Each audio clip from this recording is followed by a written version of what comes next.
Hello guys, आज मैं अभी डलवा रहा हूँ ये डीज़ल अपनी मशीन में। ये देख सकते हो आप।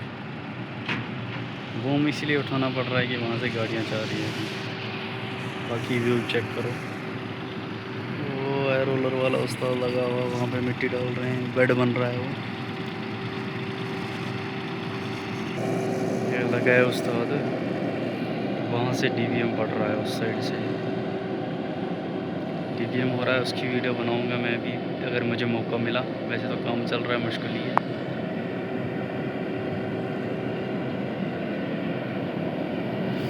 बाकी देखो, अगर वीडियो अच्छी लगे तो लाइक, सब्सक्राइब, शेयर करो।